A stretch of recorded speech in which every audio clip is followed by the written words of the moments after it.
பெரிய சண்டையே நடந்துட்டு அந்த இதுல வந்து முன்னாடி நாள் நைட்டே வந்து மஞ்சள் கயிறு தாலி எல்லாம் ரெடி பண்ணி வச்சுட்டா. ரெடி பண்ணி நடுவுல வச்சிட்டேன். ஆமா சண்டை போயிட்டே இருக்கு, அடில் தடி போயிட்டே இருக்குள்ளே சண்டை போயிட்டே இருக்குள்ளே தாலி எடுத்து டக்குன்னு கடிறாங்க. ஆமா சண்டை நடந்துனே இருக்கும்போது அவங்க அப்பா அம்மா வந்து இப்படி இழுத்து போயிட்டு வெளில. ஆனா அவங்க அம்மா வந்து இங்க வாசல்ல தான் இங்கேதான் உட்காந்து வீட்டு உள்ளாரதான் உட்காந்துருக்காங்க. பொண்ணு இட்டு போகாம விட மாட்டேன்னு சொல்லிட்டு என் ஃப்ரெண்ட்ஸும் வந்து அவங்க எல்லாம் விலைக்கு இட்டு இது பண்ணி வச்சுட்டாங்க. பட்டுக்கு என்ன தோணுச்சுன்னு தெரியல, டக்குன்னு தாலி கட்டிட்டு அவங்க போயிடுவாங்களோ அப்படின்ற தோணுச்சு. ஆனா அவங்க அப்பா அம்மாவும் இருந்தாங்க. அப்படியே 4 செவத்துக்குள்ளாரே வச்சு பட்டுக்கு தாலியை கட்டிட்டான். என்னதான் ஆனாலும் ஆகட்டும் சொல்லிட்டு இதுக்கப்புறம் பட்டு தான் என் பொண்டாட்டின்னு சொல்லிட்டு 4 செவத்துக்குள்ளாரே வச்சு தாலி கட்டிட்டேன். எங்களுக்கு வந்து எப்பதான் எங்களுக்கு வந்து ஆனிவர்சரி கொண்டாடுறதுன்றது எங்களுக்கே டவுட்டா இருக்குது. ஏன் தெரியுமா, நாங்கள் ஏப்ரல் 1 ரிஜிஸ்டர் மேரேஜில் சைன் பண்ணி ரிஜிஸ்டர் பண்ணிக்கிட்டோம்.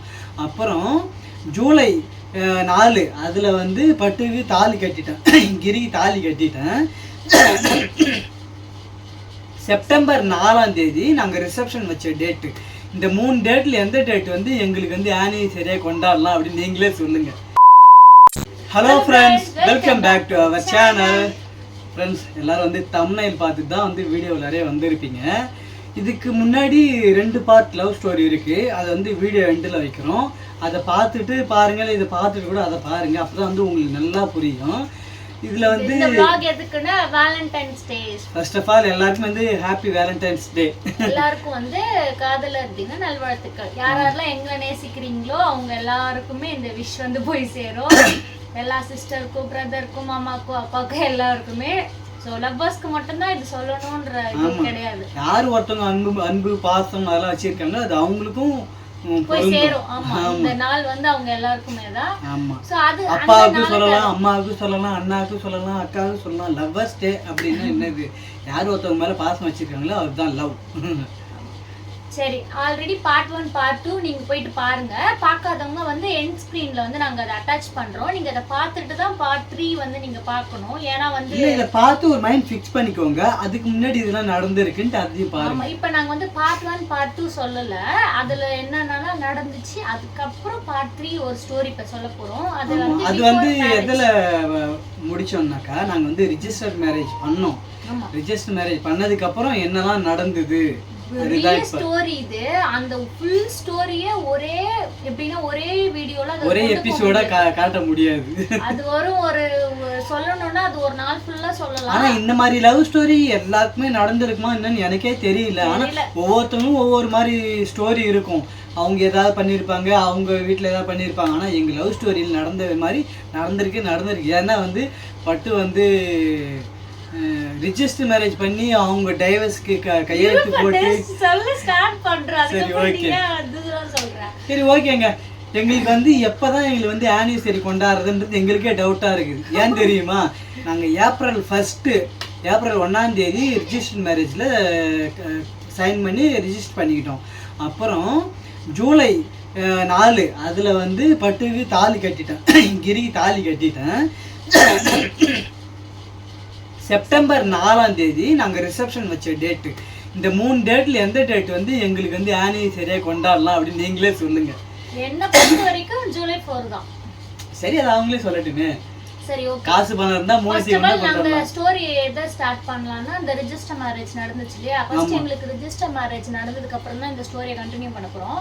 ஆக்சுவலா வந்து எல்லாருடைய லைஃப்லயுமே சண்டை வரதான் செய்யும். ஸோ சண்டை வந்தவுடனே என்ன பண்ணுவாங்க, பொண்ணை பிரிப்பாங்க, பையனை பிரிப்பாங்க, பொண்ணுக்கு மாப்பிள்ளை பார்ப்பாங்க, கல்யாணம் பண்ணி வச்சிடணும்னு சொல்லிட்டு டக்குன்னு அந்த வேலையை பார்ப்பாங்க. ஸோ அதே எல்லார் லைஃப்லையும் நடக்கிற மாதிரி என் லைஃப்லையும் நடந்துச்சு. எப்படியாவது மாப்பிள்ளை பார்த்து கல்யாணம் பண்ணி வச்சிடணும்னு சொல்லிட்டு, ஏன்னா லைட்டா விஷயம் வந்து காதுக்கு பெத்தவங்க காதுக்கு போயிடுச்சுனாலே அதுக்கு என்ன காரணம், நான் தான் வந்து இவங்க வீட்டுல சொல்லிட்டேன். வரேன் ஃபர்ஸ்ட் வந்து என்னை வந்து பிரிச்சு இங்க கூப்பிட்டு வந்துட்டாங்க தனியா. ஆக்சுவலா வந்து என்னுடைய அண்ணாவுடைய நிச்சயதார்த்தம் அன்னைக்கு நடந்துச்சு. பட் அப்படி இல்லை, பட் நீ வந்து ரெஜிஸ்டர் மேரேஜ் முடிஞ்சு கேஷுவலா வீட்டுக்கு போயிட்ட. ஆமா, வீட்டுக்கு போனதுக்கு அப்புறம் வந்து இவங்க வீட்டுல வந்து ஒரு ஃபங்க்ஷன், இவங்க பெரியப்பா பையனுக்கு வந்து ஒரு என்கேஜ்மெண்ட் நடக்குது. அந்த ஃபங்க்ஷன்ல வந்து நான் என்ன நினச்சேனாக்கா, இவங்களுக்கு தான் என்கேஜ்மெண்ட் நடக்குதோ சொல்லிட்டு நான் ஃபோன் பண்ணி இவங்க அண்ணாவுக்கு சொல்லிட்டேன். நான் சொல்லு, இவங்க அண்ணாவுக்கு சொல்லிட்டேன். நான் இது மாதிரி வேலை யாரும் பண்ணுவாங்களா? ஏன்னா உனக்கு தான் என்கேஜ்மெண்ட் நடக்குன்னு சொல்லிட்டு நான் ஃபோன் பண்ணி இந்த மாதிரி கிரி நான் ரிஜிஸ்டர் மேரேஜ் பண்ணிட்டு அப்படின்னு சொன்னதும் அவன் ஷாக் ஆகிட்டான். நீ பொய் சொல்கிற, உனக்கு ரிஜிஸ்டர் மேரேஜ் தான் நடக்கலை அப்படின்னு சொன்னதுக்கு நல்லா நான் உண்மையாக பண்ணிட்டேன். சரி அதுக்கான ப்ரூஃப்லாம் காட்டு அப்படின்னு சொன்னாங்க. நானும் ப்ரூஃப்லாம் அமுச்சு விட்டுட்டேன். இவங்க பண்ண பெரிய மிஸ்டேக்கே எல்லாதுதான். அந்த ரெஜிஸ்டர் பண்ண ப்ரூஃப் எல்லாம் அமுச்சு விட்டுட்டேன் फ्रेंड्स நான். ஓகே, அதுவும் ஒரு வகையில நல்லதா தான் போய் முடிஞ்சது. ஏன்னா தெரிய வந்து நான் சொல்ல லேட் ஆகும், ஆனா அவங்களா தெரிய வந்தது. சொல்லிருக்கவே மாட்டா, பயந்து சொல்லிருக்கவே மாட்டா. அதுக்கப்புறம் என்ன ஆச்சு, நான் சொன்னதுமே அந்த என்கேஜ்மெண்ட்ல இவளை பிடிச்சி என்ன கேட்டாங்கன்னு எனக்கு தெரியல. என்ன கேட்டாங்கன்னா இது மாதிரிலாம் பண்ணுவே போவே, இதுதான் உன்னை படிக்க வச்சுனா அப்படி இப்படி சண்டைலாம் நடந்துச்சு, அடிக்கலாம் செஞ்சாங்க. அதுக்கப்புறமேட்டா என்னை வந்து திண்டிவனம் அனுப்பிச்சிட்டாங்க. திண்டிவனம் அனுப்பிச்சிட்டு அங்கேயே தான் இருந்தேன். அதுக்கப்புறம் இங்க திண்டிவனத்துல இருந்து எனக்கு என்ன சடனானா எனக்கு வந்து டைவர்ஸ்க்கு அப்ளை பண்ணணும் அப்படின்னு பட்டிக்கே தெரியாத அப்ளை பண்ணணும்னு சொல்லிட்டு அப்ளை பண்றாங்க. பேச ஆரம்பிச்சதுக்குள்ள டைவர்ஸ் தானே சரி ஒரு சைன் தானே சொல்லிட்டு சென்னை ஹைகோர்ட் பாவி இவரு பெரிய இந்த சைன், இவரு கலெக்டர் சைன் போடுறாரா டைவர்ஸ் பேப்பர்ல. இருபட்டே சென்னைக்கும் திண்டிவனத்துக்கும் கோர்ட்டுக்கு நாய்ப்படாத படம் நான் அழிஞ்சேன். பட்டுக்கு வந்து நோட்டீஸா அனுப்புறேன்னு சொல்றாங்க, ஆனா பட்டு வந்து நோட்டீஸ் எதுவுமே எனக்கு வரலன்னு சொல்லிட்டு எனக்கு அவங்க டைவர்ஸ் அப்ளை பண்ற இதெல்லாம் வந்து நோட்டீஸ்லாம் வந்து கோர்ட்ல இருந்து நோட்டீஸ் எனக்கு வரவே இல்லை. ஆனா இவங்க வீட்டுல ஒன்று நோட்டீஸ் வந்து ஆள் விட்டு அனுப்புறாங்க. எனக்கு நோட்டீஸே வரல. ஆக்சுவலா வந்து இந்த டிவிலலாம் நம்ம சீரியல்லாம் பார்ப்போம் இல்லையா, இப்போ வந்து டைவர்ஸ்ல அப்ளை பண்ணா உனக்கு ஓகேவான்ட்டு 2 பேரும் நிக்க வச்சு அந்த கூண்டுல கேட்பாங்க இல்லையா, அதெல்லாம் கேட்பாங்க. நம்ம அதெல்லாம் அப்ப உண்மையே சொல்லிக்கலாம். இப்போ ஒரு சைன் தானே போட்டா என்ன ஆயிட போகுது, எல்லாமே நம்ம மனசுதான் காரணம். அந்த ஒரு சைன் போட்டு போய்ப்போம், அப்போதைக்கு தப்பிச்சுப்போம். சைன் போட்டு மட்டும் ஒரு சைன் போட்டேன். நான் எப்போ கேஷுவலா அவங்க பேச்சே கேட்டுட்டு அப்படியே டைவர்ஸ்க்கு அப்ளை பண்ணிட்டே இருந்தேன். அப்படி போயிட்டே இருக்கக்குள்ளதும் எனக்கு வந்து ரொம்ப அப்படியே எப்படின்னா டக்குன்னு மாப்பிள்ளை வீடு வந்துட்டாங்க. மாப்பிள்ளை வீட்டுல வந்து என்னை பாக்குறதுக்கு வந்துட்டாங்க. இங்க வழுதூருக்கே வந்துட்டாங்க. பார்த்துட்டு என்ன போயிட்டாங்க. மாப்பிள்ளை வரல, மாப்பிள்ளையோடைய வீட்டுல இருந்து பொண்ணு பார்க்க வந்துட்டாங்க. ஆமா பார்க்க வந்துட்டாங்க. ஓகே ஜாதகம் மட்டும் பார்க்கணும்னு சொல்லிட்டு பெண்டிங்ல வச்சுட்டு வெயிட்டிங் லிஸ்ட்ல வச்சுட்டு கிளம்பிட்டாங்க. அதுக்கப்புறம் அடுத்த நாள் வந்து எனக்கு திக்கு தூக்கமே வரல. நடுவுல டைவர்ஸ் போயிட்டே இருக்கு. நடுவுலயும் என்ன வந்து அப்பப்ப வான்னு கூப்பிடுவாங்க. பேரண்ட்ஸ் மீட்டிங் ஸ்கூல்ல பசங்களை கூப்பிடுவாங்களே, வாரம் மாசம் பேரண்ட்ஸ் மீட்டிங், அது மாதிரி எனக்கு சென்னையில இருந்து அப்பப்ப கூப்பிடுவாங்க. நான் போயிட்டு இந்த கேப்ல பட்டு என்கிட்ட நீ அப்ப பேசுனியா? பேசல தானே அப்ப கொஞ்ச நாள் பேசல. என்ன கோவம் பட்டுக்கு என் மேல கோவம். என்ன கோவம்னா என்ன இப்படி திடீர்னு மாட்டி விட்டாங்களே அப்படின்னு சொல்லி. அதுக்கப்புறம் பட்டு வந்து வேற பொண்ணு மாதிரி என்கிட்ட சேட் பண்ணி ஒரே மாசத்துல நான் கண்டுபிடிச்சிட்டேன் பட்டு தான் என்கிட்ட பேசுது அப்படின்னு சொல்லிட்டு. ஏன்னா வேற மாதிரி பேசினா இவங்க கிட்ட பேசல சொல்லி வச்சிருக்கேன் வீட்டை. அப்பதான் தாடிலாம் வளர்த்துட்டு அப்படியே லவ் ஃபெயிலியர் மாதிரி சுத்திட்டு இருக்காரு. எனக்கு பைத்தியம் பிடிச்ச மாதிரி பேசிட்டேன்னு வச்சுக்கோங்களேன். அப்படியே அந்த தாடிலாம் அழகா ஆயிடுவான் பையன். அப்புறம் பையன் அழகாயிட்டு சுறுசுறுப்பா ஆக்டிவ் ஆயிட்டான்னா பொண்ணு வந்து திருப்பி பேசுதுன்னு நினைச்சுப்பாங்க. அப்ப அதே லவ் ஃபெயிலியரோட அதே இதுலயே இருக்கணும், கெட்டப்லயே இருக்கட்டும், அப்பதான் கண்டுபிடிக்க மாட்டாங்கன்னு சொல்லிட்டு வேற பொண்ணு மாதிரி என்கிட்ட கமெண்ட் வாட்ஸ்அப் பண்றாங்க, பேசுறாங்க. ஆனா போன் மட்டும் பேசல, வாய்ஸ் வச்சு கண்டுபிடிச்சிடுவாங்கல்ல. Only chatting. ஏன்னா இவ வந்து கோச்சிங் கிளாஸ்ல வந்து கோச்சிங் படிக்கும்போது இவங்க ஃப்ரெண்டு மாதிரி என்கிட்ட பேசுறாங்க. நான் அப்ப சொல்றேன் இந்த மாதிரி கிரி எல்லாம் வந்து என்கிட்ட பேச சொல்லுங்க கெஞ்சிறேன். அவங்க கிட்ட கிரி என்கிட்ட பேச சொல்லுங்க, அவன் நினைப்பாவே இருக்குங்க, என்கிட்ட எப்படியாவது சேர்த்து வச்சிருந்தீங்களா, எங்க லவ்வ சேர்த்து வச்சிருந்தேன்னு சொல்றேன். நான் நீ என்ன நம்புனியா? நீ என்ன நம்பவே இல்லை. நீ ஏன் பயந்த நான் போயிடுவேன்ட்டு வேற யார்கிட்டயே? இது என்னடா இது ரிஜிஸ்டர் மேரேஜ் பண்ணி இவங்க கையெழுத்தும் போட்டாங்களாம், எனக்கு நோட்டீஸா அனுப்புறேன்னு சொல்லுவாங்களாம். அப்புறம் யாருக்கு தான் பயம் வராது? நம்ம பொண்டாட்டி பிரிஞ்சு போயிட்டா யாருக்கு இருந்தாலும் அந்த பயம் இருக்கும். ஆமா பட்டு ஓகே. இப்போ என்ன ஆச்சுன்னா ஒரு நாள் நைட்டு மாப்பிள்ளை பார்த்துட்டே இருந்தாங்க, போயிட்டாங்க. நைட்டு என்ன ஆச்சுன்னா எனக்கு வந்து திக்குன்னு இருந்துச்சு. என்ன பண்றது, அடுத்தது பார்த்துட்டு கன்ஃபார்ம் பண்ணிட்டு ஓகே நிச்சயதார்த்த வரைக்கும் போயிடுச்சுன்னா என்ன பண்றது? அதுக்கப்புறம் ஒண்ணுமே பண்ண முடியாது. பட்டுக்கு ஃபோன் போட்டு இந்த மாதிரி பண்ணிட்டாங்க, நான் என்ன பண்ணணும், நான் கிளம்பி வந்துருவான்னு கேட்டேன். இன் பிட்வீன் கேப்ல வந்து பட்டு தான் என்கிட்ட பேசுறேன். நான் கண்டுபிடிச்சிட்டே இருக்கும்போது வந்து பயந்துட்டா. எனக்கு ஃபோன் பண்றா, இந்த மாதிரி வந்து மாப்பிள்ளை பார்க்க வந்துடுறாங்க கண்டிப்பா அப்படின்னு சொன்னதும் வந்து நான் என்ன சொன்னேன், உனக்கு என்ன இப்போ தோணுதோ அதை நீ செய்ய அப்படின்னு சொல்லி இன்னைக்கு நைட்டு முடிச்சிட்டேன். நைட்டு 8:30 மணி வரைக்கும் எனக்கு பேசுறாங்க. ஜூலை 3ஆம் தேதி பேசுறாங்க, வெள்ளிக்கிழமை. ஆமா பேசுறாங்க. சரி உனக்கு என்ன தோணுதோ அப்படி பண்ணி நீ பிரச்சனையை சால்வ் பண்ணுன்னா திறமை சொல்லி பேசி முடிச்சிட்டோம். பேசி முடிச்சதுக்கு அப்புறம் என்ன ஆச்சு, வெடிகால கரெக்டா 4:30 மணி வீட்டிலேருந்து வந்து இங்கே எங்கள் வீட்டு படிக்கட்டில் வந்து உட்காந்துட்டான். 4:30 மணி வெடிய காலையில் எதுவுமே எடுத்துகிட்டு வரல. இவ கோல்டு ஏற்றாரில்ல, சில்வர் ஏற்றாரில்ல, கொலுசு எதுவுமே ஏற்றாரில்ல. அவள் படித்த சர்டிஃபிகேட் மட்டும்தான் எடுத்துகிட்டு வந்தா. வந்து எங்கள் படிக்கட்டில் வந்து உட்காந்துட்டு நானும் தூங்கலை நைட்லாம். பட்டு வந்து தூங்கவே இல்லை. ஏன்னா நான் தான் முந்தின நாள்ல சொல்லிட்டேன். நான் இது மாதிரி வந்துருவேன், எனக்கு வந்து பயமா இருக்கு, நீ வந்து நான் அதுதான் நீ என்ன முடிவு எடுக்கிறே எடுத்துக்கன்னு சொல்லிட்டேன். எடுத்துக்கோன்னு சொல்லிட்டாங்களா. நானும் ஓகே நான் வந்துடுறேன்னு சொல்லிட்டேன்.